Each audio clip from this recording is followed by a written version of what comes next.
Hey everybody, it's Gomedex and welcome back to another premiere draft of Kaldheim on Magic Arena. In today's draft, we have opened up the Blood Sky Massacre, 1 a black and red. You get a 2/3 Demon Berserker with Menace. Then on the next turn, when it attacks, you draw a card and lose a life. When any of your Berserkers attack, so you can draft Berserker Tribal around this. The most Berserkers in the set are in red and black specifically. And then on the final form, you are getting some extra mana to maybe dump out a lot of cards in one turn on the third part of this. I think this is a super solid card. You can't really go wrong with this. So I'm going to first pick the Blood Sky Massacre here. The next best card might be Firja, the Judge of Valor. If you're casting 2 spells in one turn with her later in the game, you are basically casting it and anticipate every time. You look at the top 3, but put the best one of them into your hand and the rest into the graveyard. Pretty solid card there. These are both multicolored cards, so they do lock us into the only deck that we can play it in would be Rakdos, but if we get cut out of Rakdos, we get cut out of Rakdos. I think it's a powerful enough card to take over any of the monocolored stuff there. There just wasn't anything great monocolored, in my opinion. So here, I'm not seeing any cards that are really good to follow up the Blood Sky Massacre. There are some mediocre, like decent filler cards like Draugr Recruiter and Craven Hulk. Fearless Pup as well, like these 3. They're all mediocre, not the kind of cards I would pick 2 generally. Spirit of the Elder Guard is very powerful in a snow deck or just a pretty multicolored green deck, because this can also just grab one of your dual snow lands to help you splash stuff in. So I think Spirit of the Elder Guard is probably the best card here. I do like the Surtland Frostpyre as well. In a Giants deck, having one of your lands be able to just do 2 to each creature in the late game can really stabilize you against really aggressive decks. So I like that card a lot. And the 3 Seasons, I've seen this do some work in some opposing decks, but it just kind of draws a few cards slowly, so generally not the most exciting thing ever. What are the best cards here? Honestly, this pack looks pretty weak in general. I kind of want to just take a Rimewood Falls to go with Spirit of the Elder Guard, maybe? If I'm taking something to go with my Blood Sky Massacre, I'd be taking something in red or black. Something preferably aggressive. We could take Way Down. That's good when you have a lot of cheap creatures trading off often. Because then your graveyard will have creatures very early in the game, so you can cast Way Down pretty early to clear out opposing blockers. Maybe Fearless Pup, just because it's a decent aggressive card. Raider, just because it's a Berserker, but its stats aren't fantastic. Or Raise the Draugr, because we can take 2 Berserkers out of our grave with that. I think all these black-red cards are like middle-of-the-road playables. They're not something I want to take pick 3. I mean, neither is a Rimewood Falls, but that's the kind of card that I think we'll have access to less often. All of those red and black cards are the kind of red and black cards that I'm pretty used to seeing very late in the packs at this point, even when those colors aren't very open. So, just not a whole lot going on for Rakdos there. Here we do have a Wither Crown for decent removal or Death Knell Berserker. Death Knell Berserker is a Berserker, which matters, and if we can get any equipment like Raven Wings that gives it +1/+0, it will spit out a 2/2 zombie when it dies. I think these are both pretty average. Not anything insane. I like Elven Bow a lot, though. 3 mana for a 2/3 reach, and then you get to move this equipment around later once that creature token on it dies. I'm going to pick up the Elven Bow here. I'm not so sure how I'm feeling about Rakdos, but then again, this pack, nothing crazy in green, so I kind of want to just take Feed the Serpent for Rakdos. I think that's the best card in this pack. It's just a very good removal spell. 4 mana for an instant, exile a creature or Planeswalker. So this is very good in this format. I find in this format you are going to run up against a lot of bomb-style cards that just need to be dealt with quickly, and this can do that. It also exiles them, so it can get rid of things that can get indestructible. Just super, super solid card you are always very happy to have in your black decks. It's a weird, definitely a weird start to the draft so far. We've got Ice Hide Troll as a solid common creature in green, and that is pretty late pick 6. A really good removal spell in white, the Bound in gold, quite late pick 6.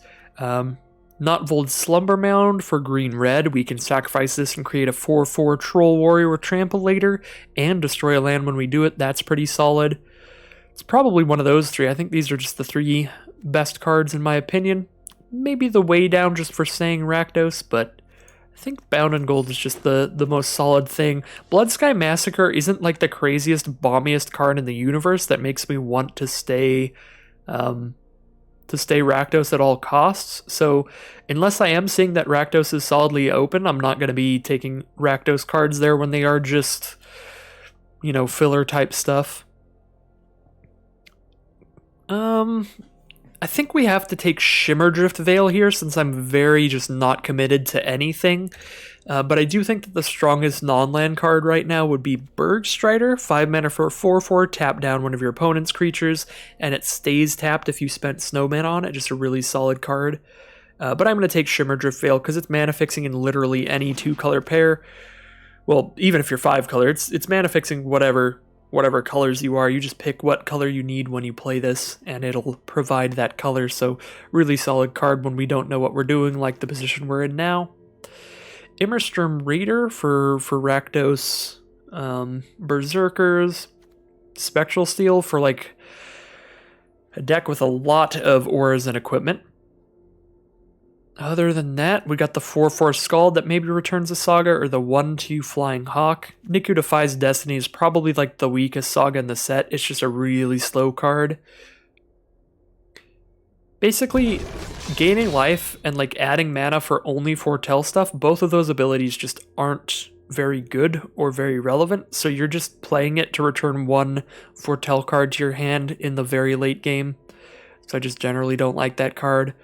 Don't like Depart the Realms, don't like Mammoth Growth, don't really like any of this stuff, except maybe Tormentor's Helm or Demonic Gifts. Like, these are, I guess everything in this pack is kind of just moderately okay. Nothing super exciting. Yeah, maybe the Helm over the Gifts. I don't know. I'm actually going to take Gifts, because if we do end up in Rakdos, then we may be able to pick up some of those like 2 mana 2/2 Berserkers that when it dies, if it had more than 2 power, you spit out a zombie. That's a really good combo with Demonic Gifts if we do get that going on. 3 seasons for Simic Snow, but it's not even that strong of a card for that deck. At best, you're drawing 2 cards off of this slowly, and you have to be lucky to do that. I am not feeling lucky today. I'm going to scoop up a Fearless Pup here for Rakdos over the random pump spells, and we do see the Death Knell Berserker this late. Alright, so it's been a weird draft here. I kind of actually like Replicating Ring in case I'm like a million colors. If I end up in a snow deck here, Spirit of the Alderguard with Rimewood Falls and Shimmerdrift Veil, that's basically 2 different lands that work great in a multicolor deck, and the Replicating Ring. We actually have a good start to like 5-color snow with these 4 cards, if that ends up being open. If that ends up being what I want to do. Well, this will be my first Planeswalker from the set on my personal account instead of the early access event. Kaya is pretty insane. 5 mana for a 5 loyalty Planeswalker. Put a ghost form counter on up to 1 non-token creature. When that creature dies, you put it, or goes into exile actually, you put it back in your hand and create a 1/1 spirit. So that +1, that's already ridiculous value. And the -3, you get to exile any non-land permanent. So you are just getting rid of anything that matters, and I don't know what the ultimate does, it doesn't matter. If you get Kaya up to 7, you're just winning the game anyway, because then you have enough counters to exile stuff twice. I don't think the ultimate does anything in limited, but it doesn't matter. Kaya's ridiculous. So we're probably like Rakdos trying to splash in white here, but we could end up like Orzhov trying to splash in red. Or just Orzhov if we get really lucky. So Replicating Ring could help us out splashing. So I guess I can keep that in for now, since it does tap for a mana of any color. What do I have to lose here if I drop red? Dual Strike is already just not something I'm looking to play generally. Immerstrom Raider's pretty weak. Fearless Pup's pretty weak. Basically, the only good card I'm dropping by dropping red is the Blood Sky Massacre. So that seems fine. Like, if I drop black, I do have to drop Feed the Serpent, which I think is just as powerful as, like, adding up all three of these cards. So I think I'm trying to drop black here. This pack doesn't have anything for Rakdos or Orzhov, really. I guess the Stalwart Valkyrie for Orzhov is the best card. It does have the Valkyrie. Yeah, we'll take the Valkyrie there. I was just trying to figure out, before I make a pick there, if I'm trying to drop red or not. And if I am trying to drop red, then that does make me want to take Valkyrie over the 3-mana 3/1 lifelinker. Now we're just taking a Blood on the Snow. 6 mana to destroy all creatures or destroy all planeswalkers is already solidly playable and limited. Sure, it's pretty expensive, but when you have a board wipe in your hand, you can play around it quite easily. And if you get enough snow mana, this can even bring something back from your graveyard when you cast it. So you're wiping the board and returning something. This is just a pretty ridiculous card. We're going to take another bomb here. Blood on the Snow. And since I have Blood on the Snow, I do actually kind of want to take a snow-covered swamp. Probably can't take it over a Bound in Gold, though. This is really solid removal. 3 mana to make any permanent unable to attack, block, or activate abilities, which is relevant because you can attach this to a Planeswalker. I will take a Bound in Gold here. Wow, our deck is going to be really resilient to our opponent's Planeswalkers. We have 3 removal spells that can kill Planeswalkers right now, 2 Bound in Gold, and a Feed the Serpent. So, if somebody drafted like a Tybalt, we can just ruin their day. But I guess if you cast Tybalt and it gets killed immediately, it still does a lot, so we still don't want to play against the Tybalt. Am I going to get aggressive enough to want to like tap down opposing creatures? Probably not. Like with Blood on the Snow and Kaya, we're actually probably trying to play like the slowest white-black deck in the history of this format, because both of these cards are incredibly powerful in the very late game, so I kind of want to just grab the Godshall Guardian that I could play as like a 3/6 Vigilance for 4, just a really large blocker. And now Starnheim Courser, 3 mana for a 2/2 flyer. It makes our Bound in Golds cost 1 less. Seems pretty solid. Usher of the Fallen's okay. This is a card that looks a lot better than it is. You just very rarely want to be boasting with this in the early game because you'd rather be playing your better big creatures on 2 and 3. And then once you hit the late game, it's not big enough to attack in and boast, really. I'm going to take the Courser over that, actually, just because the evasion, the flying is pretty solid. Do I have any sagas here? I don't, right? Yeah, the only sagas in this set are multicolored. With sagas, Master Skald's actually pretty decent at the top end of your curve, but if you don't have any artifacts or enchantments that will be going to the graveyard naturally, it just doesn't do anything. It's just a 5 mana 4/4 neuter. So I'll take a Way Down over that, although Way Down does not look great in this deck. We aren't trading creatures early game very often. We could end up in a deck that can use Way Down, probably more likely than we are to end up in a deck that can use the Master Skald. I do like Jarl of the Forsaken here. I definitely need some more creatures. And that one's got a solid flash ability. As much as I would love another Starnheim Courser, with Blood on the Snow, I do really want to prioritize snow mana to make this card insane. I guess it's pretty good without it, but Sinkhole both nets us snow mana and fixes us in white and black to be able to cast Feed the Serpent pretty reliably on turn 4, stuff like that. Being able to hit double blacks and double whites is pretty important. I will take the Sinkhole there. And maybe we're like black-white, a slow deck with a lot of snow, so just a 0/4 blocker in the early game is fine, and then once we've got enough snow lands, this can sacrifice to kill some stuff. So yeah, we are playing the slowest black-white deck in the history of the format. Battlefield Raptor or Dread Rider. I guess I want some early creatures to die for Way Down to do anything. Although, yeah, I mean, Dread Rider is a lot more impressive. But I can't afford to play a ton of really slow cards here. Play a Draugr Recruiter there. And we did wheel the Gold Maw Champion, so Wield like the only white creature out of that pack. We get a tapped Snow Source. We might play it, probably not. Is this white-black? Oh, it's white-blue. That would have been so rewarded. We do get the white-black sacrifice non-basic, which is quite powerful. For 2 white and a black, you tap this and sacrifice it to spit out a 4/4 Flying Vigilance Angel token. Basically a Sarah Angel, which is an incredibly powerful card for limited. So Great Hall of Starnheim is super solid. Just sacrifice like a 1/2 Flying First Strike, and now it's a 4/4 Flying Vigilance. Really good stuff. I have 2 Bound in Gold and 1 Feed the Serpents, and a Way Down, so I don't really want to take a second Way Down here, so I'm actually going to take another Shimmerdrift Veil, again for mana fixing and getting more snow mana. The only thing I'd take over this would be maybe like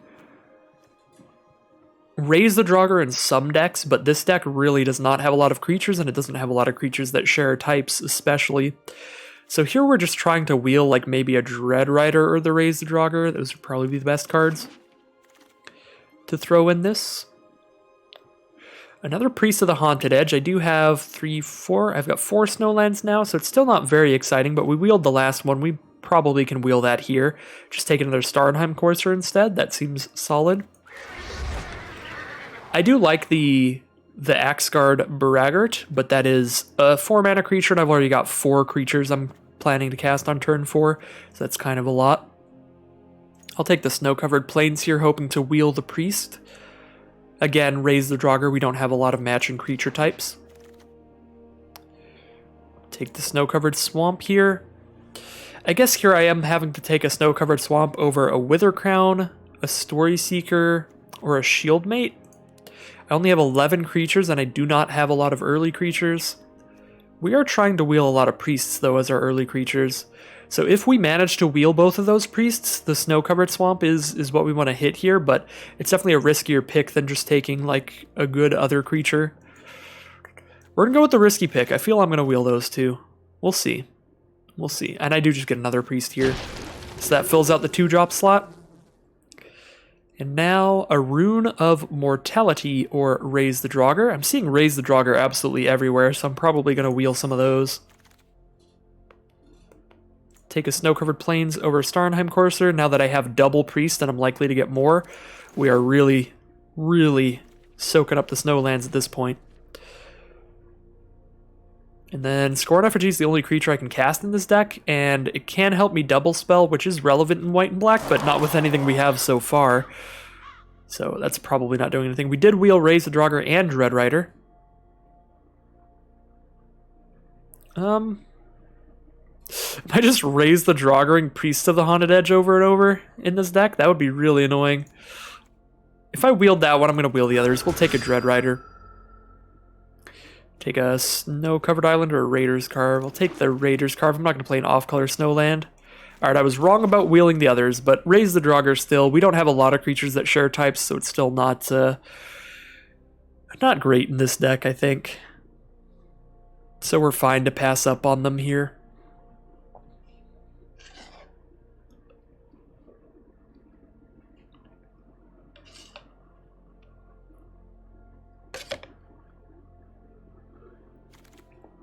The Dread Rider might even be a better use for the creatures in our grave than just putting them back in our hand in the late game, because now late game we're just trying to close out the game with this thing.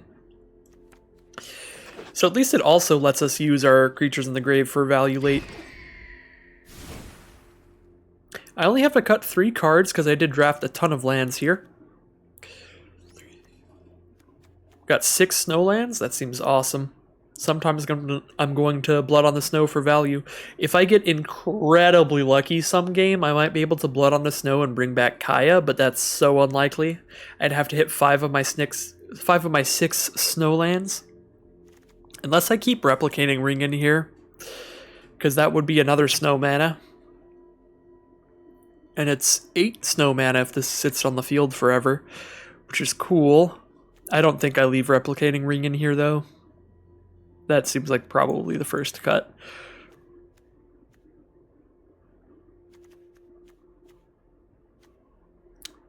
we're definitely not playing the Valor of the Worthies, so bam, that's the deck. Just cut out the Valor of the Worthies and the Replicating Ring. I guess there is an argument for throwing the Replicating Ring back in here, because we are a slower deck and we can use the snow mana, so if we sit around long enough, just getting a ton of these snow rocks means that Blood on the Snow can just get back Kaya, but that's such an unlikely synergy to get all three of those cards together, get the Ring and the Blood on the Snow and the Kaya, that it's probably not worth running the Ring just because that would be cute. But Ring does also help ramp us up into our 5s and 6s. We can foretell a Jarl. We can cast a Valkyrie for cheap if I exile some other creature, but I don't have a lot of creatures in here. It's probably a 4-mana 3/2 flyer a lot of the time. We get to foretell that and then cast it for 4. Oops, don't want to cut that. I think we're good. I think this is just a solid deck here. It's a weird deck. This one is just really leaning into our bombs, but when you have really good bombs like this, you can kind of do that. We've got the removal to back them up, too. Are there any other cards I could play in here? What's in white? Valor of the Worthy. What's in black? Nothing. Every black card I drafted is in here, and colorless is just a Replicating Ring. So really the only wiggle room in our deck is Replicating Ring. Like, we could take out the Raider's Carve and put in the Ring. Just help ramp into this stuff, but again, I'm not ramping into that much. Although, I don't know how powerful the Carve is in this deck. It's probably still okay. Like, crewing it with a 3/2 like Jarl of the Forsaken is pretty great. But I won't be able to crew it very often, will I? Because I have like 2/2s and 0/4s all around in this deck. It's kind of hard to carve. Kind of hard to crew the Carve, I should say. Yeah, I'm actually going to take out the Carve and throw the Ring in. Just get another snow mana in here. Oh, it automatically put it in when I did that. That's interesting. Well, that's really cool. I didn't know how that worked. So if I go... That's so weird. Now there's a Replicating Ring in. That's really weird. I do love all the little hidden functionalities that I've heard about here. You have the TCR to separate your creatures and your non-creatures so you can see what your actual curve is, because non-creatures generally you're just going to be a lot of removal that you're casting whenever you need to kill something, rather than creatures which you want to drop down your 1-mana creature turn 1, 2-mana creature turn 2. But then you have the functionality of being able to see the stuff in that color in your sideboard, so you see the options you have for changing around the deck like that, which is really cool. So it lets you just like see in real time, like, what does this deck look like with Carve or with some other sideboard option, which is what really got me to switch to the Ring. So that functionality was really cool there. But yeah, let's get into the games. Let's stop gushing over Arena's cool deck building functionality. And let's head into round 1. Whatever happens with this draft, we can't be too angry. We got a Kaya for our collection. We got a sick Planeswalker. And this is a solid start. I've actually got a creature to just play turn 1 and start bashing our opponent. I have a removal spell to deal with my opponent's threats. I have Great Hall of Starnheim to sacrifice later and get a very big threat on the board. This seems like it'll be a solid start to this game. Turn 4, we even get to get out our 3/6 Vigilance. Ooh, and we draw into a Replicating Ring? Do I want to foretell the Effigy? I think I want to foretell Effigy, because then I get to drop down a 2/3 on this board next turn. So next turn I'm probably foretelling my God's Hall Guardian and casting Scorn Effigy and playing my tapped land. We draw into a way down. Our opponent's tapped out, so we'll just do everything right now. They're down to 18. Opponents on blue-green, they have a card Foretold. Could be Behold the Multiverse. To draw some cards, could also be Augury Raven to block some stuff. I might just just bind that. I guess binding it is only getting in for... It's getting in for 3. Then I wouldn't have the bind for better creatures later. I have the weigh down, which is big enough to kill the Raven, but I can't use it till I have a creature engraved, so that is awkward. I guess I probably hold off. I just cast Replicating Ring and play a land here, and the reason is I can use this Great Hall of Starnheim by playing Shimmerdrift Veil for black. Sacrifice probably my Scorn Effigy, and then I have a 4/4 flying Vigilance Angel on the board, which just outclasses the Raven. So if I get a 4/4 flying Vigilance, I don't need to kill that. And by the time I do that, because I will have sacrificed a creature, I'll also be able to cast Way Down and just kill the Raven with that instead.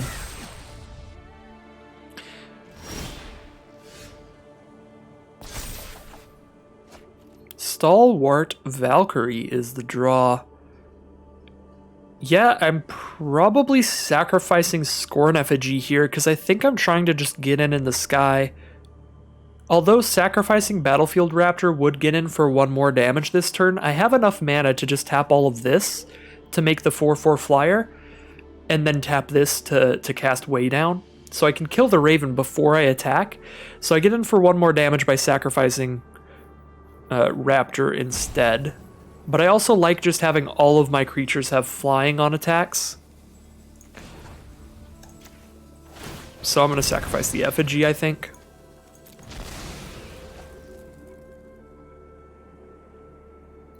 Just get in for 1 this turn. And in green-blue, the green half of their deck is not likely to have a lot of stuff that can block flyers. So I have a feeling that this is the kind of game flying will probably be pretty relevant in. They have 1 blue mana up. What could they possibly have? For 1 blue. Depart the Realm to kill my 4/4 flyer token. Well, yeah, that is about the best you can get out of the Depart the Realm. It does kill tokens, so that is really solid there.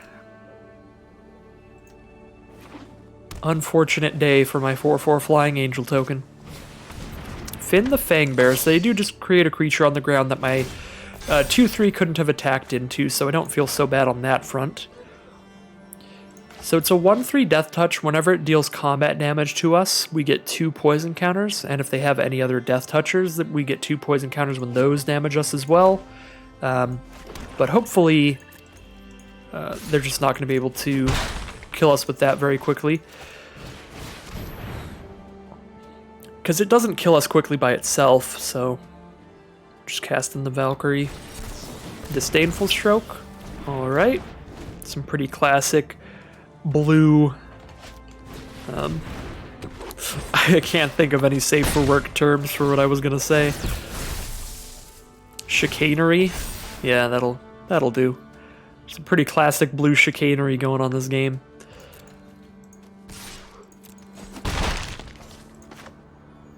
I've still got quite a while to go before I die from poison, so I don't really need to bound and gold the Fangbearer right now. I guess God's Hall Guardian isn't hitting them either, so maybe I'm just playing the Courser. The only thing I don't like about that is I can play Courser and Bound and Gold in the same turn, because Courser will make my Bound and Gold cost 1 less. So I don't want to play Courser until I'm also casting Bound and Gold, because I'm very far away from casting Guardian and Bound and Gold in the same turn. So yeah, I'll just put a 3/6 out here, and that kind of just stops them from attacking. They're not going to attack with the Death Toucher, because they want to be able to block the God's Hall Guardian. I mean, they're not going to attack with the Death Toucher if they don't have another creature to cast here. And they're not going to attack with the 2/2 because a 3/6 very easily eats the 2/2. We'll see what they play here. They have 5 mana up. I'm hoping they play some kind of more impressive creature that I actually want to use removal on. But if not, I could see just getting Finn out of the way so I can actually attack on the ground.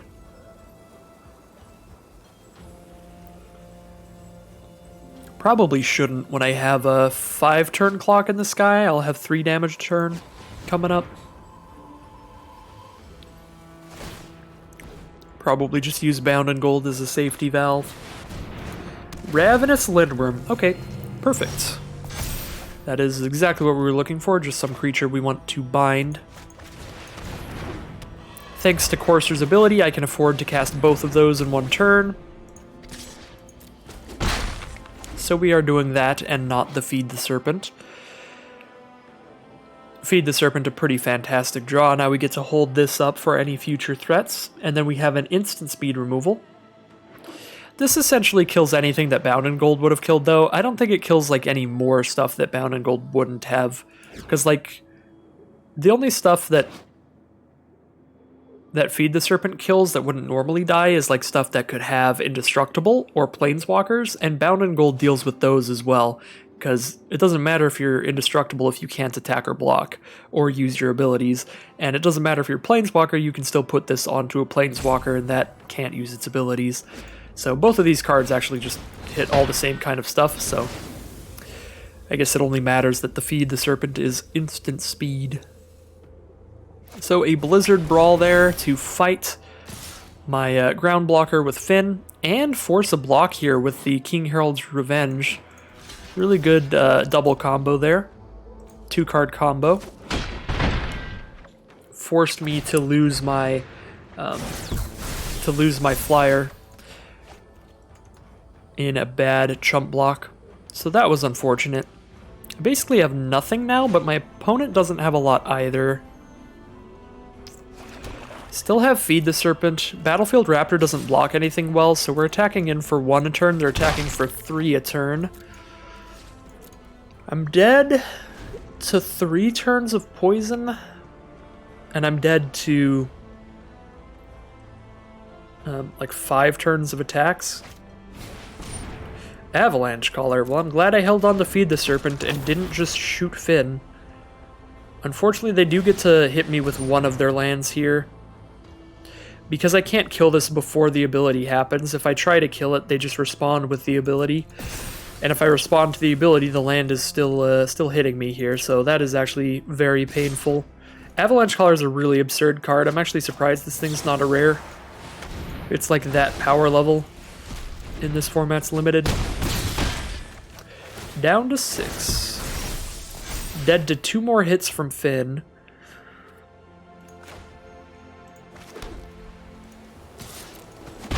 I could chump block the 2/2 with my Battlefield Raptor, but I'm dead in 2 hits from multiple reasons at this time. 2 hits to regular combat damage, 2 hits to poison. Definitely got to draw into something. If I do draw into something, I have 4 snow mana for Blood on the Snow. And if I draw into Kaya... Actually, drawing into Kaya does not save me here. I just exile one of their things. Chump block the other one. Bound in Gold. So I get rid of one of the things and chump block the other.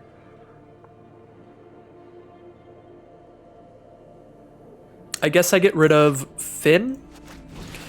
Because if they have a removal spell, they can kill my Raptor and still hit me for 2 poison and then I die.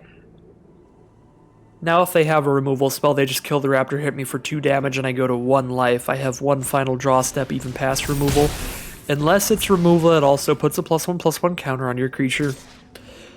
So, sad game there.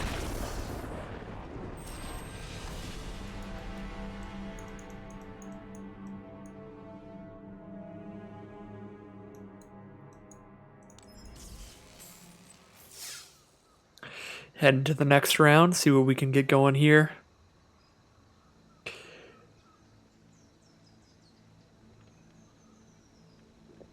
This deck is pretty reliant on hitting like one of our bomb kind of cards.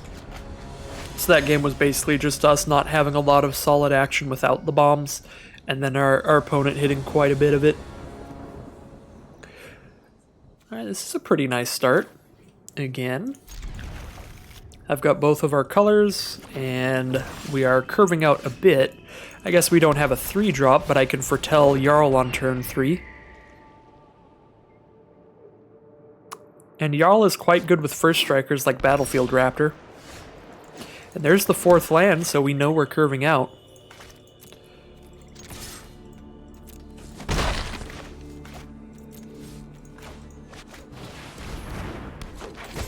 Our opponent is on blue and black. Blue, black, and white. Full Esper. Infernal Pet coming down. So when they double spell, that gets a +1/+1 counter and flying until end of turn. Shimmer Drift Veil is a great draw because I'm not playing any 3-mana cards this turn anyway, so this is the best time possible to play our tapped land. I will attack in with both and offer the trade. Ooh, they just take the trade.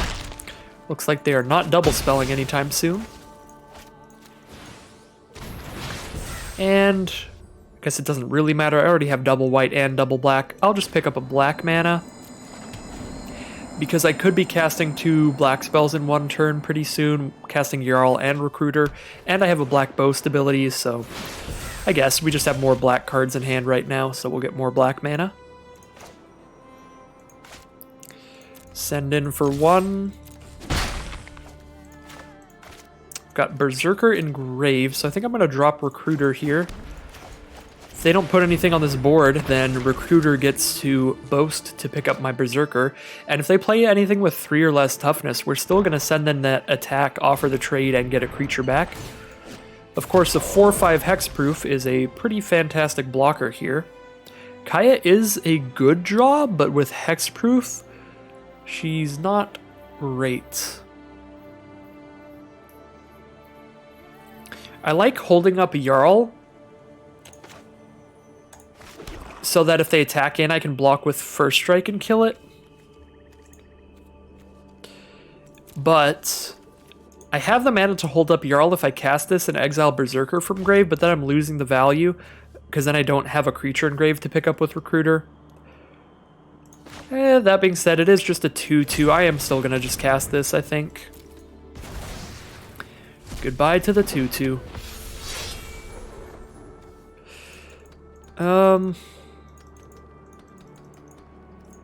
Not attacking with Battlefield Raptor does make it really obvious that I have a Jarl, but hopefully they'll just send in anyway. It's definitely not worth the 1 damage that I'm poking them for.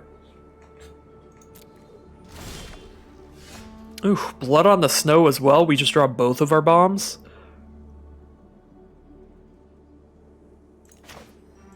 I mean, we're actually fine here. Now I can just attack with Stalwart Valkyrie.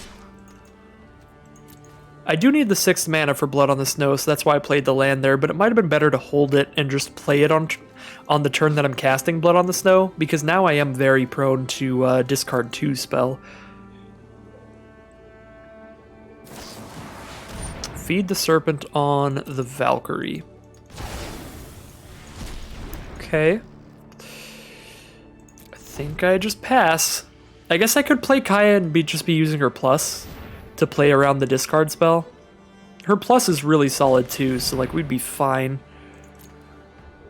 just doing that. And then they can't attack in well, because they attack at Kaya and I just trump block, return this thing to my hand, create a spirit token, then I just recast it the next turn, put a counter on it. Yeah, Kaya's actually a lot more insane than I'm giving her credit for, so I should be, I should have just cast her already. We're discarding Blood on the Snow. They have another Elderfang Disciple. That's so bad. Another Glimpse the Cosmos. Sure.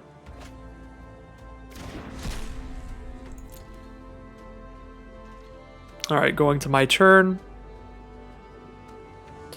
I just want as many blockers as possible on this field to protect Kaya.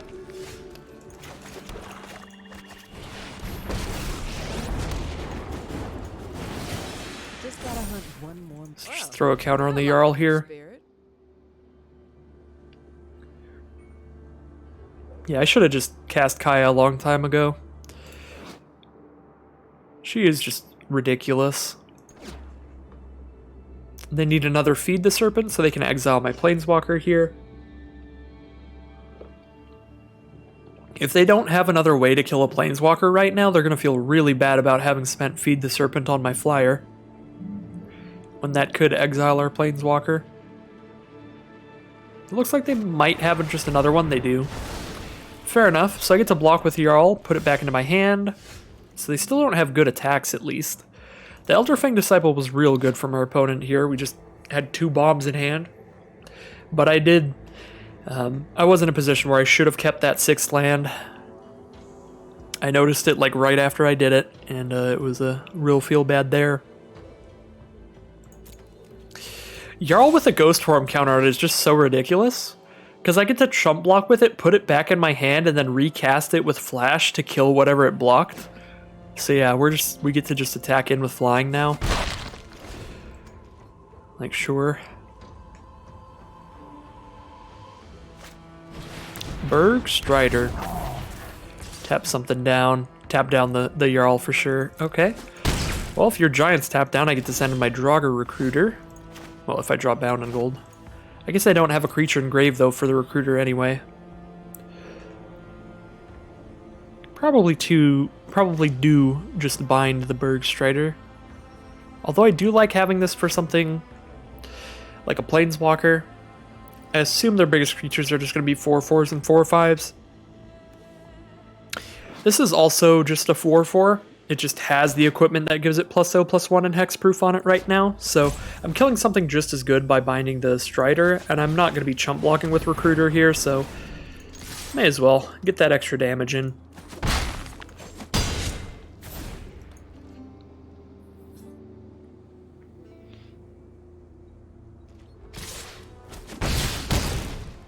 Down to 11.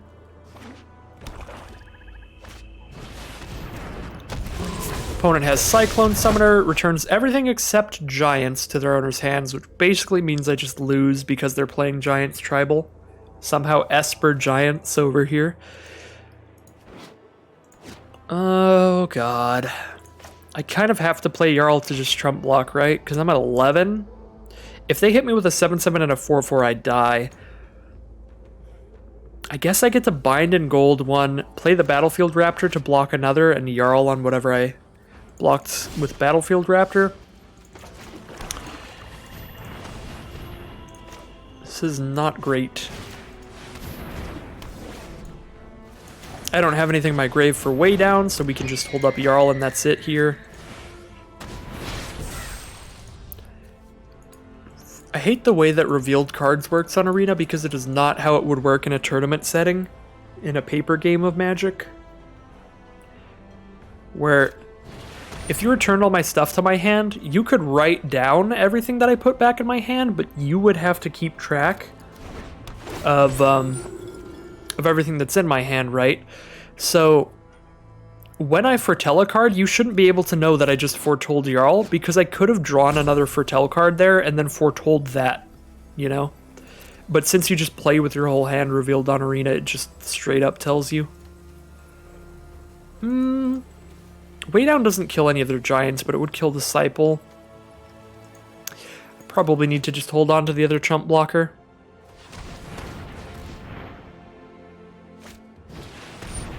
Icebind Pillar means I just die. Not literally, but they get to tap down one blocker a turn, which means I now have to just chump block with the Jarl. Or take 8. I'm just going to take 8 at this point. Do what you're going to do to me. And we have hit a land. Pass turn. I can only block 2 creatures because they have Icebind Pillar, which means I take 1 from the Elderfang Disciple, and I don't kill anything. Because I have to play Jarl pre-combat before I deal damage or I die. So I have to send this out just to block a thing. If they have Berg Strider, they just tap down both my blockers.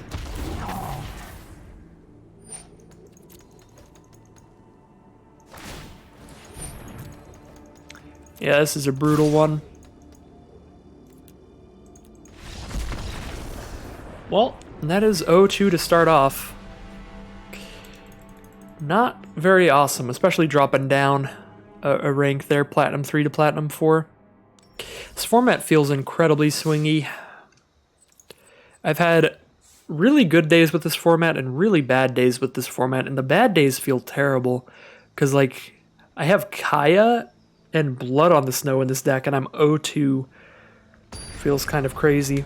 But you do need, like, you can't just have a couple bombs and hope for the best. You need a good deck to revolve around them. I think this is a fine deck, but but definitely not that crazy. I have also drafted decks that I felt were like really synergistic, super good decks that didn't have any bombs and then just got 3-0'd by decks that just had like Kaya and Tybalt, so I've had the exact opposite experience as well.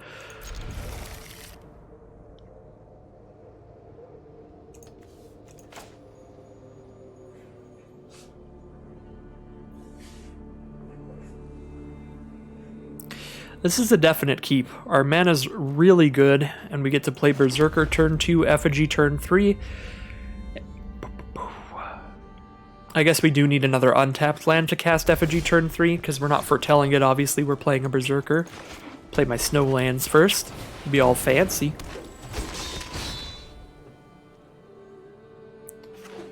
Would like to at least get one win out of this one.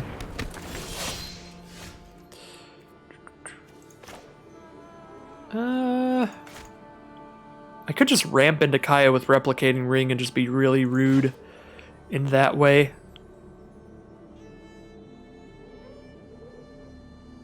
Yeah, sure. Sure. Let's just go for it. I'm feeling like being rude here. I don't know if it's the best play, but I'm angry. I want to take it out on somebody. I'm taking it out on Rainmaker Luke.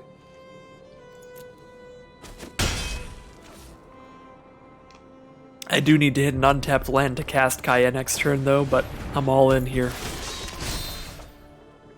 Bam.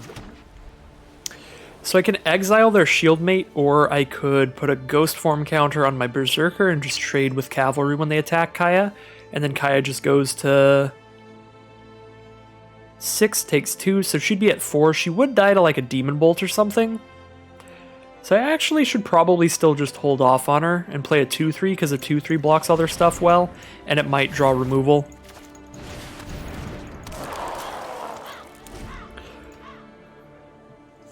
As much as I want to be rude to our opponent there, would be a little sketch. Alright, they're going to send in a Righteous Valkyrie. Now we can play Kaya and just exile Valkyrie, and she's probably safe. She doesn't just die to a Demon Bolt, but if she just dies to a Demon Bolt in that circumstance, at least we killed a good rare flyer out of her. When you can walk through walls, anything looks easy. And stay gone.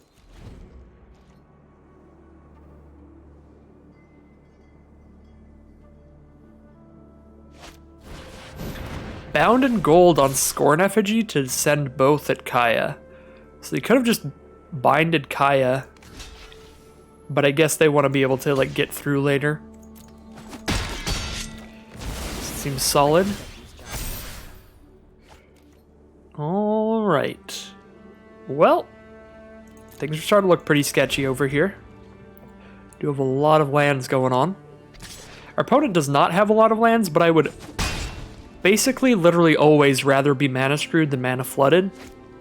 Because when you're mana screwed, eventually you get to dump out your whole hand, and then you've cast more spells than your opponent has all game. Whereas when you're mana flooded, you just, over the course of the game, end up drawing less spells than your opponent. That being said, drawing the Dread Rider was pretty much perfect there. Gives us the really big card to play with all our mana.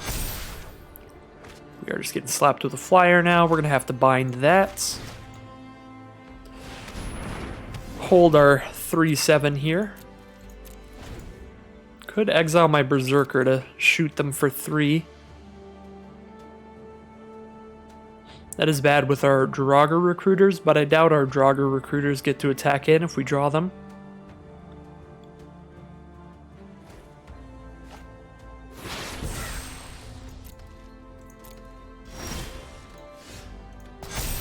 Still gonna hold off on it.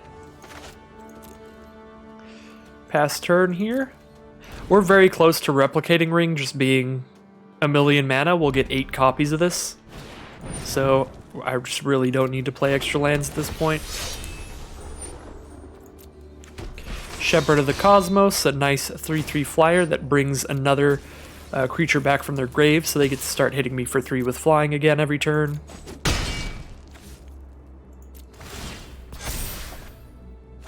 Way down. Well, I'm very glad I did not exile my creature yet. Because now I get to spend it on a way down and get rid of their flyer.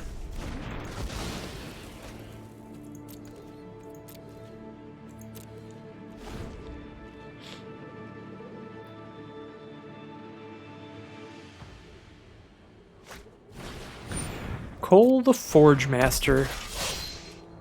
So if they sacrifice like their Starnheim Courser somehow, it goes back to their hand. That being said, also their equipped creatures go back to their hand when they die. So the Beskir Shieldmate is really good with the equipment on it here. If I block Beskir Shieldmate, I take 1 from Tormentor's Helm. It dies, so it spits out a 1/1. And then it goes back to their hand. So it's really just absolutely horrible to block the Shieldmate here. So we just take 5 and block the Cavalry. Just hoping for like Blood on the Snow, I guess, is our only out at this point. And it's just land over here, unfortunately. So we are just dead on board. I've got a single blocker. And 8, 9... 10, 11, 12, 13, 14, 15, 16, 17. I have 18 mana at my disposal. I could do some crazy stuff if I had any.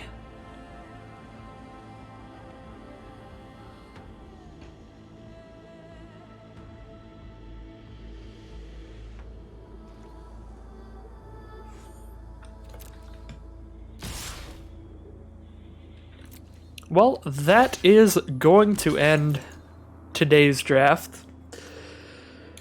Interesting one there. I guess this one was really just showing off that sometimes you can even have the crazy bombs and it just doesn't matter. There is a lot of solid removal in the format for Planeswalkers. So cards like Kaya are really just the coin flip of when someone casts Kaya, it presents the opponent with the question, do you have removal for this? If the answer is no, they lose, and if the answer is yes, then you actually aren't doing that much with Kaya. So not a great day of drafts, but overall, I have not been having a great time with the set in general. If I'm being completely honest, it has felt incredibly back and forth. Obviously, the live stream last night, I feel like I drafted some really good decks on my live stream last night, like better than this deck in general, because this deck wasn't super cohesive. We were pretty all in on our bombs, and I went 0-6 at the start of the stream, so I don't know. It just feels like there are a lot of cards that can really take over the game in this format. A lot of them at kind of like various rarities, and like the blue big giants and stuff can be really annoying. But yeah, like the Icebind Pillar. Icebind Pillar is absolutely brutal, shutting off a blocker every turn, being able to shut off 2 blockers on the final form, or shutting off attackers every turn in that match against the blue-white-black deck. But yeah, today's losses were mainly just not having that solid spells and drawing quite a few lands as well to go with it. So, unfortunate draft today. But you win some, you lose some. Drafts like this are going to happen, so I suppose it is fair enough to have this be today's draft after our recent success in drafts. 4 and 5, 5 or 6, something like that. The last couple drafts have been quite good. So, anyways, with that out of the way, thank you all as always for watching. If you want to see more of the content, you can stick around right where you're at. I upload these Magic Arena videos daily. If you'd like to see me live, I do live stream occasionally some of that mythic ranked ladder grind on my Twitch channel, also description in the below. In the below? Yeah, in the description below is what I meant to say. Whatever. Anyways, this is the end of today's draft, but I will be back to see all you lovely people tomorrow with yet another Magic Arena video. So I'll see you all then.